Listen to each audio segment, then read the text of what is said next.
आज की अद्भुत कहानी सुनने के बाद आप अपनी जिंदगी का समय यूं ही गंवाना छोड़ देंगे।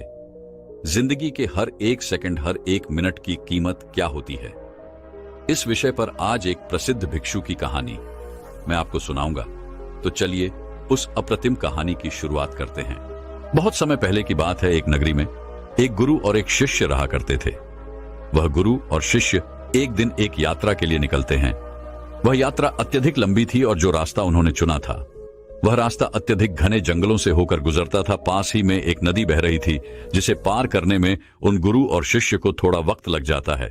उन गुरु ने अपने हाथों में एक थैला पकड़ रखा था और वह थैला बहुत ही भारी प्रतीत हो रहा था, जिसमें कुछ ऐसी चीज रखी थी जो अत्यधिक वजनी थी, अर्थात अत्यधिक भारी थी। और उस थैले को उन गुरुवर ने बहुत ही ध्यानपूर्वक पकड़ रखा था। वह गुरु व उस थैले को अपने आप से एक पल के लिए भी दूर नहीं कर रहे थे। ऐसे ही उन गुरुवर ने उस थैले को अपने हाथों में लेकर काफी दूर तक का सफर तय किया। लेकिन उसके बाद उस वजनी चीज के कारण उन गुरुवर के हाथों में दर्द महसूस होने लगा। इसलिए उन्होंने वह थैला अपने कंधों पर टांग लिया और आगे का सफर तय करने लगी। वह जंगल इतना घना और इतना बड़ा था कि उसका दूसरा छोर कहीं से नजर नहीं आ रहा था। वह गुरु और शिष्य दोनों उस जंगल के रास्ते से होकर गुजरते चले जा रहे थे। वहां पर और कोई भी नहीं था। तभी वह गुरु अपने शिष्य से कहते हैं, भंते, तुम्हें डर तो नहीं लग रहा? वह शिष्य अपने गुरु की यह बात सुनकर अत्यधिक हैरान हो जाता है और वह बड़ी हैरानी से अपने गुरुवर से कहता है गुरुवर, आप ये क्या कह रहे हैं? हम एक सन्यासी हैं, हमें किस बात का डर? आखिर आप ऐसा क्यों पूछ रहे हैं? पहले तो मैंने आपको यह कभी पूछते नहीं देखा। कहीं आप मेरी परीक्षा तो नहीं ले रहे? इस पर गुरुवर अपने उस शिष्य से कहते हैं, नहीं नहीं, मैं तो बस यह जानना चाहता था कि इतने घने जंगल में हम कब से चले जा रहे हैं। हो सकता है तुम्हारे मन में डर पैदा हो रहा हो, इसलिए मैंने बस तुमसे पूछ लिया। इस पर शिष्य कहता है, गुरुवर, आप ही ने तो सिखाया है यह सब कुछ नश्वर है, तो फिर मुझे किस बात का डर होगा? नहीं, मेरे पास कुछ ऐसा है जिसे खोने का मुझे डर हो, तो फिर भला मैं किस बात से डरूंगा? अपने शिष्य की यह बात सुनकर वह गुरुवर कहते हैं, अच्छा ठीक है, चलो आगे बढ़ते हैं। इतना कहकर वह गुरुवर और वह शिष्य आगे की ओर बढ़ने लगे। देखते ही देखते रात हो चुकी थी। रात में उन्होंने एक जगह पर रुकने का इंतजाम किया। चारों तरफ घना अंधेरा था, चारों तरफ एक सन्नाटा छाया हुआ था। तभी वह गुरुवर अपने उस शिष्य से कहते हैं, भंते, आज रात हम यहीं पर रुक जाते हैं और अगली सुबह हम अपनी यात्रा फिर से प्रारंभ करेंगे। वह शिष्य अपने उन गुरुवर की बात मान लेता है। कुछ देर बाद वो गुरु अपने शिष्य से कहते हैं, भंते, कहीं तुम्हें भय तो नहीं लग रहा? यह बात सुनकर वह शिष्य एक बार फिर से अपने गुरुवर से कहता है गुरुवर, मुझे किस बात से डर लगेगा? मैंने कोई गलत कार्य नहीं किया और ना ही मेरे पास खोने के लिए कुछ है। आप मेरी चिंता ना करें, मुझे कोई डर नहीं लग रहा। आप चैन से सो जाएं। आखिर हम कल सुबह आगे की यात्रा भी तो पूरी करनी है। इतना कहकर वह गुरु और शिष्य दोनों सो जाते हैं। अगली सुबह सूरज निकलने से ठीक पहले वह दोनों उठकर अपनी यात्रा फिर से प्रारंभ करते हैं और अपने मार्ग में आगे की ओर बढ़ने लगते हैं। जैसे जैसे सुबह हो रही थी वैसे वैसे सूर्य की किरणें भी तेज और तीव्र होती जा रही थीं। लेकिन वह गुरु और शिष्य आगे की ओर बढ़ते चले जा रहे थे। देखते ही देखते दोपहर का वक्त हो चुका था और अब उन महात्मा को जोरों की प्यास लग चुकी थी। दोनों ने जैसे तैसे उस घने जंगल को पार किया और उसके बाद जो गांव पड़ता था उसमें जाकर कुछ देर के लिए विश्राम किया। तभी वह गुरु अपने शिष्य से कहते हैं, भंते, मुझे जोरों की प्यास लगी है, मेरे लिए पानी लेकर आओ। इस पर शिष्य दौड़ा दौड़ा गांव के कुएं के पास जाता है। वहां से पानी निकालकर वह अपने गुरुवर को देता है। पानी पीते वक्त वह गुरुवर अपने उस थैले को अपने उस शिष्य को थमा देते हैं। वह थैला अत्यधिक भारी था। शिष्य ने जब उसे अपने हाथों में लिया तो वह यह समझ चुका था कि यह गुरुवर पहले से ही अपने थैले में कुछ ऐसा लिए घूम रहे हैं जिनके कारण इनके मन में कुछ डर उत्पन्न हो रहा है। वह यह सोचने लगा कि उसके गुरुवर उससे कुछ ना कुछ छुपा रहे हैं। जरूर कोई बात है। जब उसने उन गुरुवर के थैले में हाथ डाला तो उस थैले में उसे एक सोने की ईंट मिली। उसने सोने की ईंट को निकालकर बाहर फेंक दिया और उसमें पत्थर की एक ईंट भर दी। उन गुरुवर ने पानी पीने के बाद तुरंत ही उस थैले को फिर से अपने हाथों में ले लिया और अपने शिष्य से कहते हैं, जाओ तुम भी पानी पी लो, अब हमें आगे का सफर तय करना है। शिष्य भी पानी पीकर आता है और उसके बाद वे दोनों सफर में आगे की ओर बढ़ चलते हैं। तभी उन्हें एक व्यक्ति मिलता है और वह उन गुरु से कहता है गुरुवर, इस गांव में रहना ठीक नहीं है। इस गांव में अत्यधिक चोर रहते हैं और यहाँ पर बहुत चोरियां होती हैं। यहाँ पर अक्सर लोगों का सामान चोरी हो जाता है। ये सुनकर वह गुरुवर अत्यधिक घबरा जाते हैं और अपने शिष्य से कहते हैं, भंते हैं, हमें यहाँ से जल्दी जल्दी निकलना चाहिए, हमें अपने मार्ग में तेजी से आगे बढ़ना चाहिए। इस पर शिष्य अपने गुरुवर से कहता है गुरुवर, आप निश्चिंत तो हो जाइए, अब हमें किसी भी प्रकार का कोई खतरा नहीं है और ना ही अब आपको डरने की कोई आवश्यकता है। अपने शिष्य के मुख से यह बात सुनकर वह गुरुवर अपने शिष्य से कहते हैं, भंते, तुम इतने विश्वास के साथ ये कैसे कह सकते हो कि अब हमें डरने की कोई आवश्यकता नहीं। इस पर शिष्य अपने गुरु से कहता है गुरुवर, जिस सोने की ईंट के कारण आप घबरा रहे थे, जिसे आपने शुरू से लेकर अब तक ढोया था, जिसका वजन आप लेकर इधर उधर घूम रहे थे, उसे मैंने कब का फेंक दिया है, इसलिए वह खतरा अब टल चुका है। अब वह खतरा हमारा पीछा नहीं कर सकता, इसलिए आप निश्चिंत हो जाइए और अब आपको डरने की भी कोई आवश्यकता नहीं। अपने शिष्य की यह बात सुनकर वह गुरु अपने थैले में हाथ डालकर देखते हैं तो उन्हें एक साधारण सा पत्थर मिलता है। तब वह अपने शिष्य से कहते हैं, भंते, इसमें जो सोने की ईंट थी वह कहां गई? इस पर वह शिष्य कहता है गुरुवर, जो आपकी परेशानी का कारण बना हुआ था, जो आपकी डर का कारण बना हुआ था, कोई नहीं हरा सकता। जरूरत है तो खुद को यह बताने की कि हम जो कुछ भी सोच रहे हैं, हमारे भीतर जो कुछ भी चल रहा है, ये सब एक कल्पना है और कुछ नहीं, जिसे हम बेवजह ही कई वर्षों से ढो रहे हैं, इसका वजन संभाल रहे हैं। एक बार की बात है, एक बार एक गुरु अपने सभी शिष्यों को उपदेश दे रहे थे। तभी उन सभी शिष्यों में से एक शिष्य अपने गुरु से पूछता है गुरुदेव, क्या ये जरूरी है कि हम समय रहते अपने कार्य को पूरा कर लें? हम उसे बाद में भी तो कर सकते हैं, हम उसे बाद में क्यों नहीं कर सकते? इस पर वह गुरु अपने उस शिष्य से कहते हैं, भंते, समय के साथ अगर तुम हर कार्य को करते हो तो जीवन में तुम्हें उसका वैसा ही लाभ भी मिलेगा और तुम आगे की ओर बढ़ते चले जाओगे। आगे वह गुरुवर अपने उस शिष्य से कहते हैं, समय एक ऐसी चीज है जो कभी किसी के लिए नहीं रुकता, इसलिए समय के साथ अपने कार्य को पूरा कर लेना चाहिए। यदि तुम अपने कार्य को कल पर टालते हो तो क्या तुम जानते हो कल क्या होगा? क्या तुमने कल देखा है? ये कोई नहीं जानता। तुम्हारा आज तुम्हारे पास है, इसलिए इस पर ध्यान दो, क्योंकि यदि यह समय निकल गया तो फिर कभी यह वापस नहीं आएगा। इस पर वो शिष्य कहता है, पर गुरुवर, ऐसा क्यों होता है? हम उस कार्य को बाद भी क्यों नहीं कर सकते? इस पर गुरुवर अपने उस शिष्य से कहते हैं, क्योंकि हर कार्य को करने का एक निश्चित समय होता है। इसे और अच्छे से समझाने के लिए मैं तुम्हें एक कहानी सुनाता हूं। इस कहानी को ध्यानपूर्वक सुनना और समझने का प्रयास करना। एक समय की बात है, एक व्यक्ति था जिसका एक बेटा भी था और उसका बेटा बहुत आलसी था। वह कभी भी किसी कार्य को समय पर पूरा नहीं करता था। एक काम करता और उसके बाद वह भाग जाता और घर पर भी वह वापस नहीं आता। इसी तरह उसका कार्य अधूरा रह जाता। जब वह अगले दिन उस कार्य को पूरा करने जाता तो उसका काम और भी ज्यादा बढ़ जाता। वह किसी भी कार्य को मेहनत और लगन के साथ पूरा नहीं कर पाता था और यह बात उसके पिता को बहुत अच्छे से पता थी कि उसका बेटा किसी भी कार्य को पूर्ण रूप से नहीं करता, ना ही किसी काम को सही ढंग से करता है। इस कारण वह व्यक्ति अत्यधिक चिंतित रहता। उसे यह समझ नहीं आ रहा था कि अपने बेटे को कैसे समझाए कि हर कार्य को उचित समय पर पूरा कर लेना चाहिए। देखते ही देखते समय बीत गया और वह व्यक्ति बूढ़ा हो चुका था।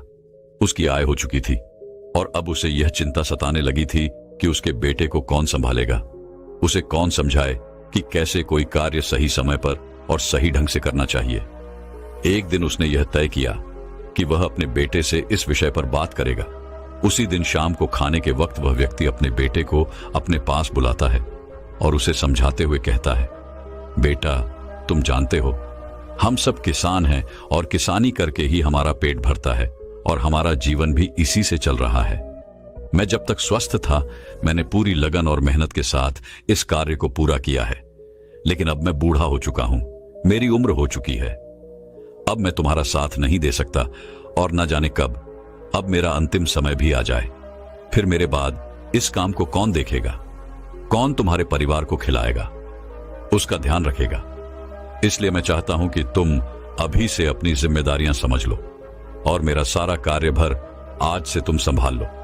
उस व्यक्ति के मुख से ये सारी बातें सुनकर उनका बेटा थोड़ा भावुक हो जाता है। तभी आगे उसका पिता उससे कहता है, तुम्हें अब से अपनी हर जिम्मेदारी को समझना होगा, अपने कर्तव्यों का पालन करना होगा, हर काम को स्वयं से करना होगा, और यदि तुम अपने सभी कार्यों को समय पर पूरा कर लोगे तो निश्चित तौर पर तुम्हें सही और अच्छे फल भी मिलेंगे। इस पर वह लड़का थोड़ा सा क्रोधित होकर अपने पिता से कहता है, पिताजी, आप क्या कहना चाहते हैं? आपको क्या लगता है मैं अपना कोई कार्य पूरा नहीं करता? मैं खेत में जाता हूं, वहां रहता हूं, वहां की देखभाल करता हूं, घर के कामों के लिए भी जगह जगह जाता हूं, तो क्या ये सब कार्य नहीं है? क्या इन सबको कार्य नहीं कहते? और क्या इन्हें मैंने बिना मन के ही पूरा किया है? इस पर उसके पिता कहते हैं, बेटा, मैं जानता हूं कि तुम रोज खेत जाते हो, लेकिन मुझे यह भी पता है कि तुम वहां जाकर एक पेड़ की छाया में सो जाते हो और अपना समय बर्बाद कर देते हो। मैंने खुद कई बार तुम्हें खेतों में सोते हुए देखा है, और तुम कहते हो कि तुम घर के कामों के लिए बाजार जाते हो। मैंने तुम्हें कई बार बाजार के बहाने अपने मित्रों से मिलते हुए देखा है, उनसे घंटों बातें करते हुए देखा है, लेकिन तुम एक पल के लिए यह नहीं सोचते कि घर पर बूढ़े मां बाप हैं, उनका भी तो ख्याल रखना आवश्यक है। अपने पिता के मुख से ये सारी बातें सुनकर वह लड़का शांत हो जाता है, क्योंकि उसके पास अब कहने के लिए कुछ नहीं बचा था। वह चुपचाप अपने पिता की बात सुनता है। उसके पिता आगे कहते हैं, अपना हर कार्य पूरे मन, लगन और ईमानदारी के साथ करना चाहिए, क्योंकि ऐसा न करके तुम किसी और को नहीं बल्कि खुद को ही धोखा दे रहे हो, जो तुम्हारे लिए आगे बढ़कर बड़ी समस्या बन जाएगी, और तब ना तो तुम्हें कोई समझाने वाला होगा और ना ही तुम्हारा कोई साथ देने वाला होगा। कल को यदि हम ना रहे तो तुम क्या करोगे? इसलिए समय रहते अपने कार्यों को संभाल लो और ईमानदारी और मेहनत के साथ अपना कार्य पूरा करो। मेरा काम तुम्हें केवल मार्ग दिखाना है, और मैं तुम्हें केवल मार्ग ही दिखा सकता हूं।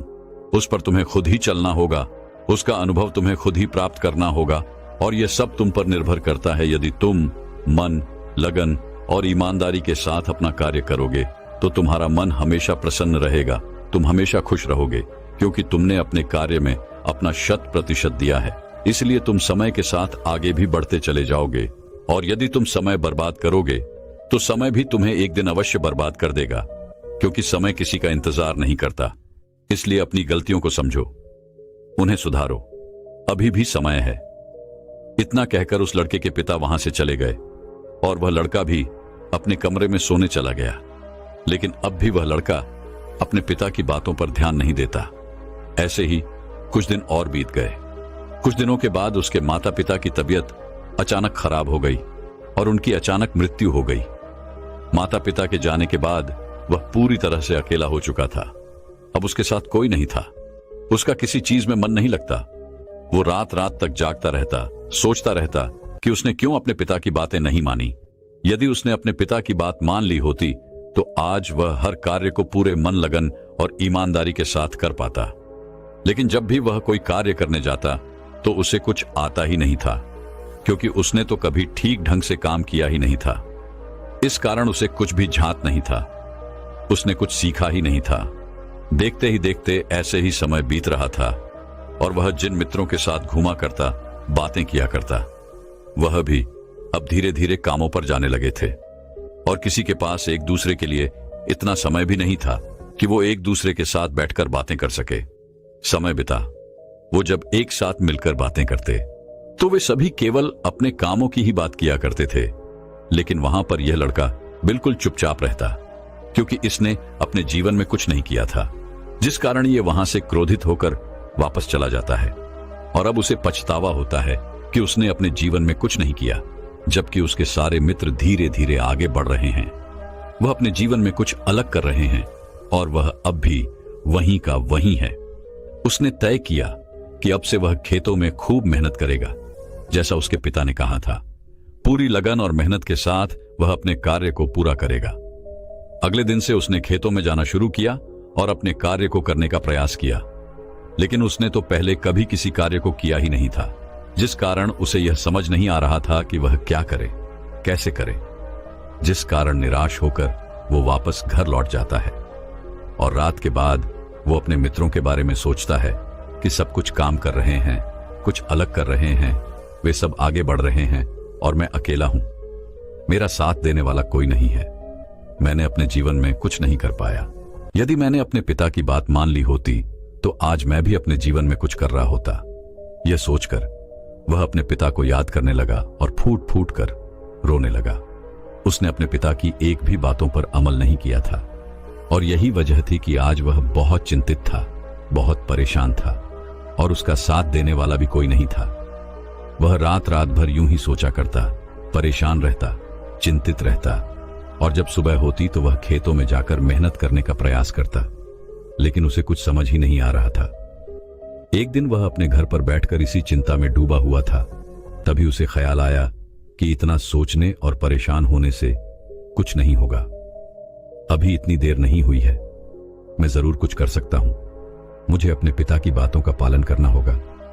मैं जो गलती कर चुका हूं उसे मुझे सुधारना होगा, आगे बढ़ना होगा। उस दिन वह यह तय करता है कि यदि मैंने अब तक कुछ नहीं किया, लेकिन अब मैं अवश्य कर सकता हूं। मैंने अब तक किसी की नहीं सुनी, लेकिन अब मैं दूसरों की बात जरूर सुनूंगा और खूब मन लगाकर मेहनत करूंगा। उसने अगले दिन सुबह से ही अपने खेत पर जाना शुरू किया और अपने आस पड़ोस के लोगों से खेती के बारे में जानकारी इकट्ठा की और जैसा जैसा उसे बताया गया था उसने ठीक वैसा ही किया। उसने खूब मेहनत की। उसने अपने कामों पर ध्यान देना शुरू कर दिया।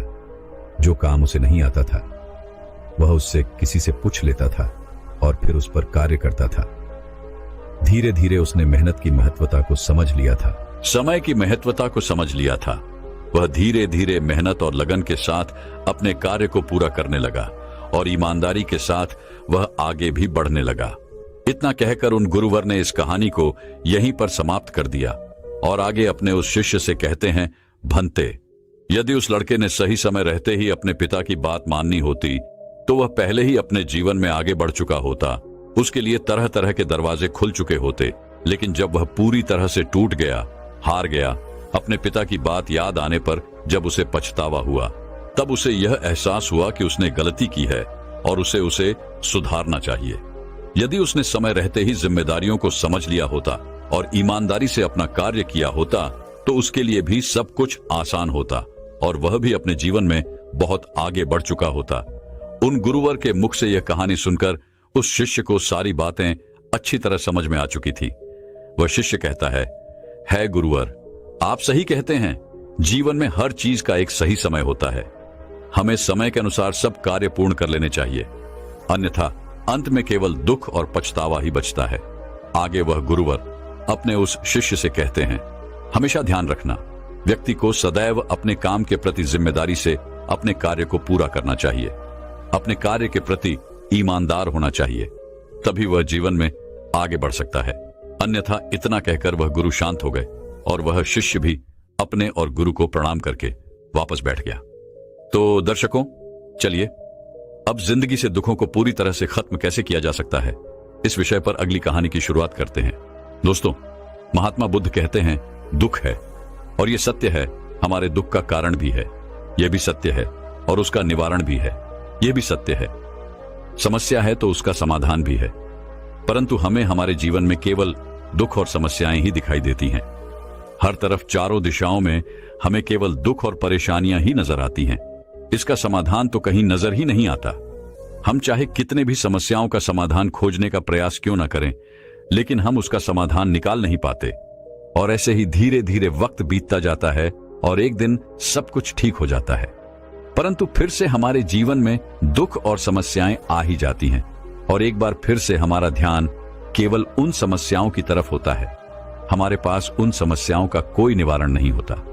परंतु यह बात भी बिल्कुल सत्य है कि निवारण और समाधान दुख और समस्या में ही निहित होते हैं, और जो व्यक्ति निवारण और समाधान को खोज लेते हैं, उन्हें जो संपदा मिलती है वह यूं ही समय को गुजार देने वालों को नहीं मिलती।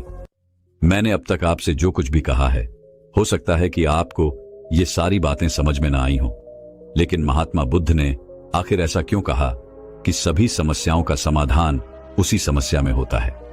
चलिए इसे एक कहानी के माध्यम से समझते हैं। बहुत समय पहले की बात है। एक राज्य का राजा बहुत चिंतित था क्योंकि उसकी पत्नी का जन्मदिन नजदीक आ रहा था। यूं तो कहने को वह राजा था, लेकिन फिर भी उनके वैवाहिक जीवन में हजारों प्रकार की समस्याएं थी। परंतु वह राजा जन्मदिन पर अपनी पत्नी को एक ऐसा उपहार देना चाहता था कि जिससे उनके जीवन में जो दुख है वह कम से कम उस दिन के लिए दूर चला जाए।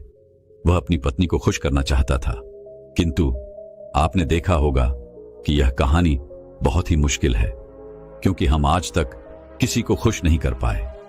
हम चाहे लाख कोशिशें क्यों न कर लें, लेकिन हम कभी किसी को खुश नहीं कर पाते, क्योंकि यह खुशी हमारे पास नहीं है और ना ही सामने वाले के पास है।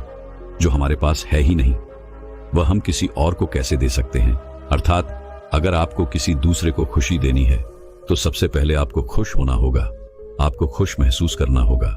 अर्थात वो खुशी आपके पास होनी चाहिए, तभी तो आप किसी और को खुश रख सकते हैं। एक दिन राजा ने सभी दरबारियों को दरबार में उपस्थित होने का आदेश दिया और साथ ही सभी मंत्रीगण भी वहां पर उपस्थित थे। तभी राजा ने सभी से सुझाव मांगा, क्या आखिर वह किस प्रकार अपनी पत्नी को जन्मदिन पर खुश कर सकता है। आखिर कैसा उपहार दे जिस कारण राजा की पत्नी खुश हो सके। वहां पर उपस्थित सभी लोग अपने मन की बातें राजा से बताते हैं, परंतु राजा को वहां पर उपस्थित किसी भी व्यक्ति का कोई सुझाव पसंद ही नहीं आया। एक दिन संध्या के वक्त राजा अपने रथ से कहीं जा रहा था। तभी रास्ते में उसने एक बहुत ही सुंदर मूर्ति देखी।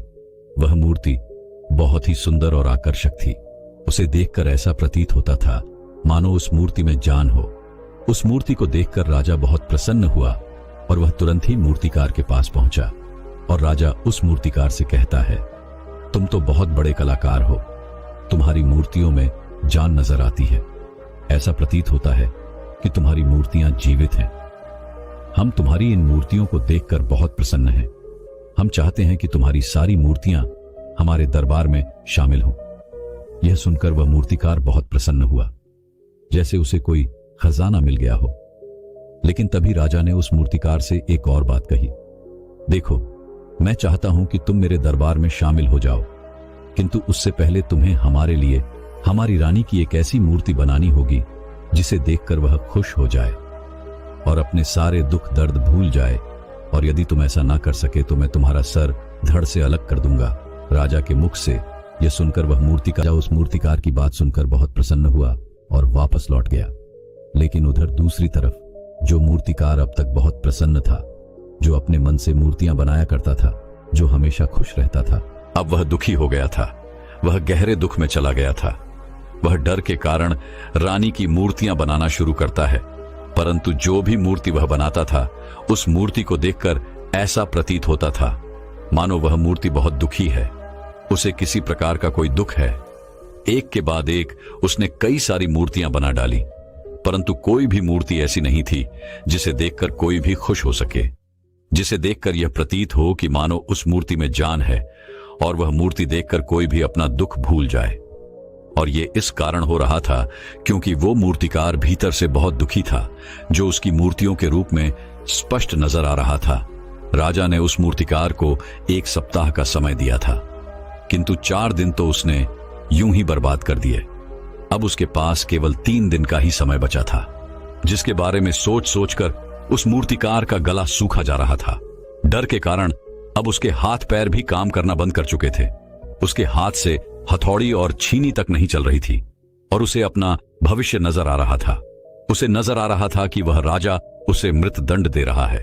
उसके बाद उसके परिवार का क्या होगा, उसके परिवार को कौन संभालेगा, यह सोच सोचकर उस मूर्तिकार का मन बैठा जा रहा था। तभी उसने एक योजना बनाई। वह अपने परिवार को साथ लेकर रात ही में गांव छोड़कर चला जाएगा। यह सोचकर वह तुरंत घर लौटा। उसने सारा सामान बांधा, अपनी पत्नी और अपने बच्चों को भी तैयार किया। ऐसे ही घर से निकलने वाला था कि तभी उसने देखा कि राजा के सिपाही वहां पर तैनात थे। यह देखकर वह मूर्तिकार और भी घबरा गया। वह समझ नहीं पा रहा था कि क्या करें। यदि वो यहां से भागने की कोशिश करता है और पकड़ा जाता है तो राजा उसके साथ साथ उसके परिवार को भी मृत्यु दंड दे देंगे। वह कुछ समझ नहीं पा रहा था।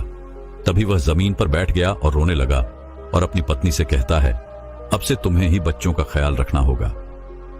मेरा और तुम्हारा साथ यहीं तक था, क्योंकि राजा ने जिस प्रकार की मूर्ति का मुझे आदेश दिया है, मैं उस प्रकार की मूर्ति नहीं बना पा रहा, जिस कारण राजा मुझे मृत्यु दंड दे देंगे।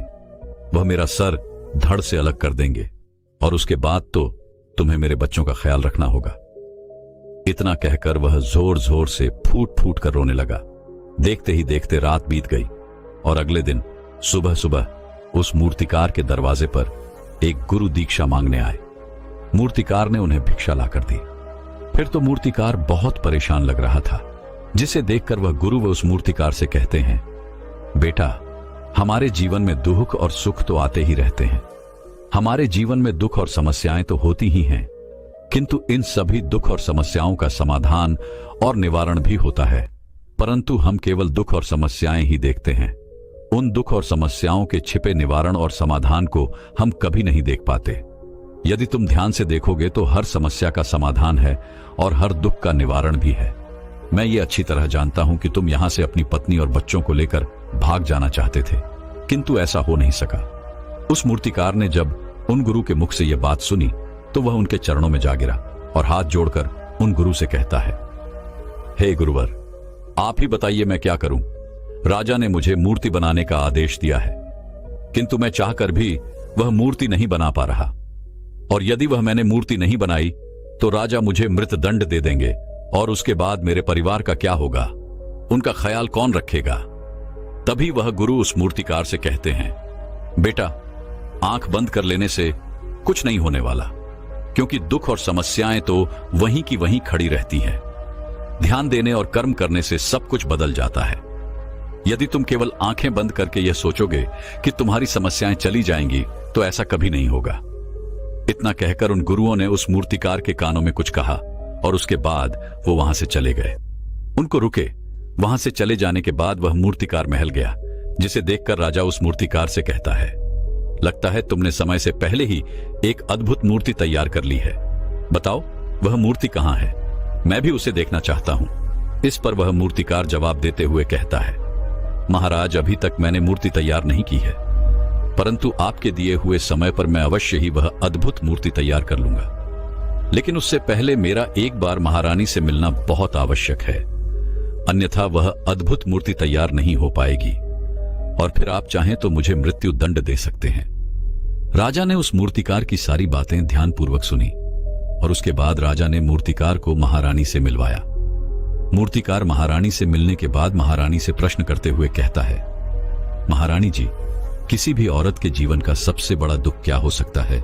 इस पर महारानी जवाब देते हुए उस मूर्तिकार से कहती हैं, किसी औरत का मानव बन पाना उसका सबसे बड़ा दुख है।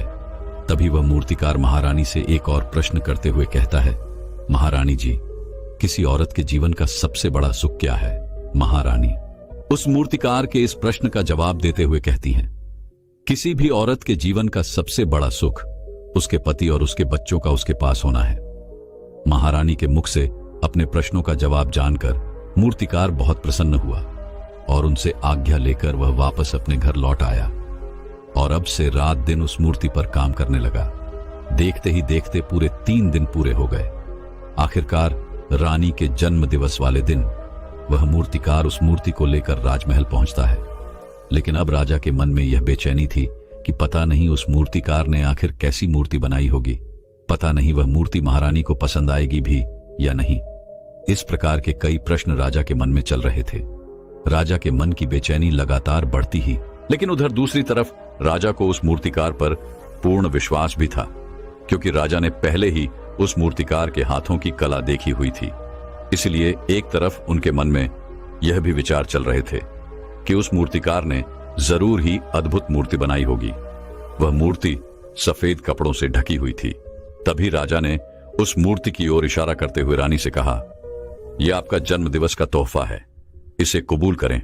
उसके बाद रानी ने अपने हाथों से उस मूर्ति से वह कपड़ा हटाया और इस मूर्ति को देखते ही रानी की आंखों से आंसू बहने लगे और यह देखकर राजा को ऐसा प्रतीत हुआ कि मानो महारानी को यह मूर्ति पसंद नहीं है।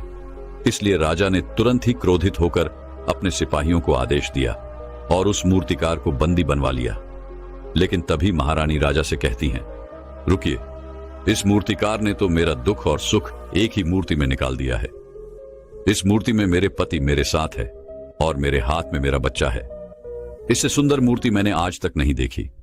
यह बहुत ही लाजवाब है, अद्भुत है। इससे सुंदर तोहफा मेरे लिए और कोई नहीं हो सकता। काश ऐसा मेरे जीवन में वास्तव में हो जाए कि मेरे पति भी मेरे साथ हो और मेरे हाथों में मेरा बच्चा हो। महारानी की ये सारी बातें सुनकर और इस मूर्ति को देखकर राजा को अपनी गलती का एहसास हुआ। राजा अपनी प्रजा और अपने साम्राज्य के देखरेख में इतना व्यस्त रहता था कि वह कभी अपनी पत्नी को समय नहीं दे पाता था, जिस कारण राजा की आंखों से आंसू बहने लगे और दरबार में उपस्थित सभी लोग वह मूर्ति देखकर हैरान थे। आज तक किसी ने भी ऐसी सुंदरता और जीवित मूर्ति नहीं देखी थी जिसमें सुख और दुख एक साथ नजर आ रहे हों। उसके बाद उस राजा ने उस मूर्तिकार को रिहा करवाया और उसे ढेरों इनाम दिए और अपने राज दरबार में जगह भी थी। किंतु उस मूर्तिकार ने इनाम स्वीकार कर लिया, परंतु राज दरबार में उसने जगह नहीं ली और हाथ जोड़कर राजा से कहता है, हे महाराज, मेरी आपसे एक विनती है। आपने मुझे चेतावनी दी थी, यदि मैं ये मूर्ति नहीं बना सका तो आप मुझे मृत्युदंड दे देंगे।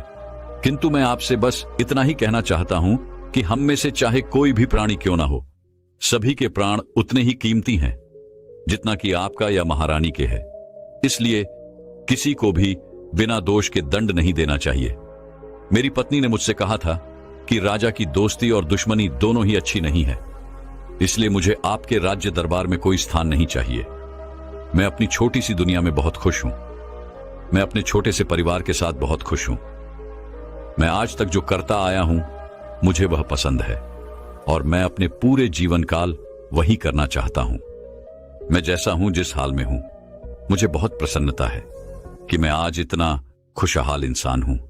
अब मुझे आज्ञा दीजिए। इतना कहकर वह मूर्तिकार वहां से चला गया।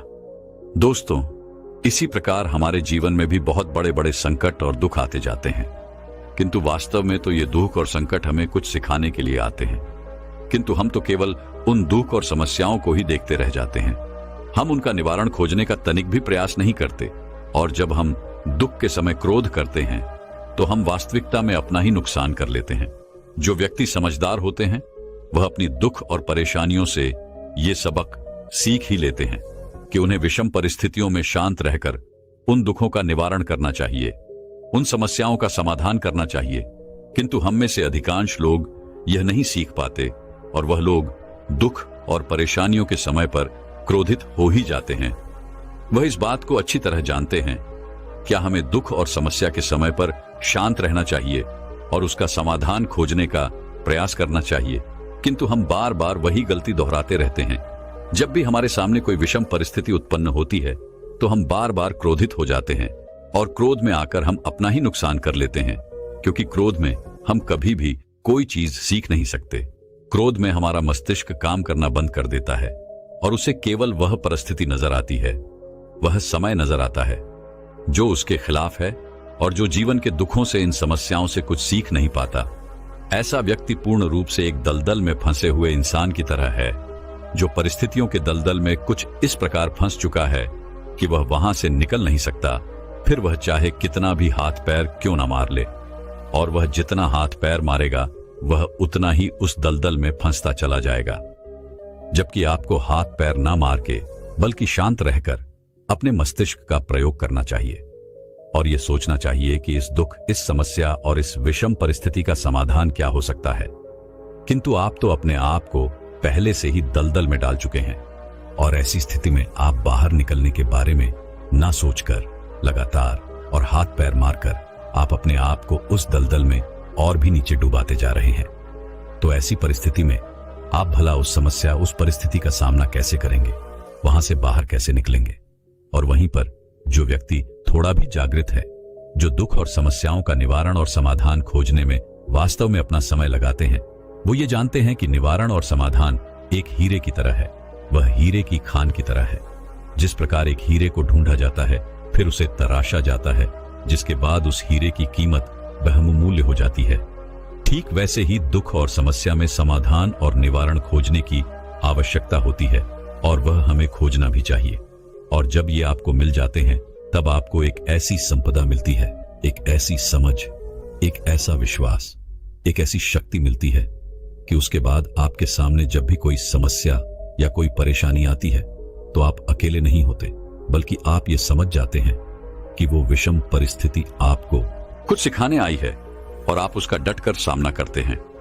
उससे वो सारी चीजें सीखते हैं जो वो आपको सिखाना चाहती है, और उसके बाद आप और भी मजबूत होते चले जाते हैं।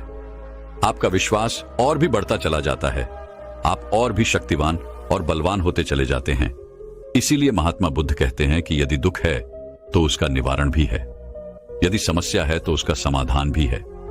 इसलिए केवल दुख में उलझे मत रहिए, बल्कि उस दुख का निवारण कीजिए, और यही आपको करना चाहिए। केवल हाथ पर हाथ धरे बैठे रहने से या फिर यूं ही समय को गंवाने से आपको कभी भी उसका निवारण नहीं मिलेगा, बल्कि जितना आप उस दुख और समस्या से अपनी जान छुड़ाकर भागने की कोशिश करेंगे, वह उतने ही तीव्रता से आपके पीछे भागेगी।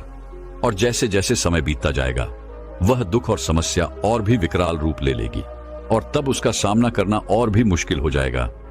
इसलिए यदि कोई दुख और समस्या अभी आपके सामने है तो उससे लड़िए, डटकर सामना कीजिए, उससे सीखिए और निवारण कीजिए।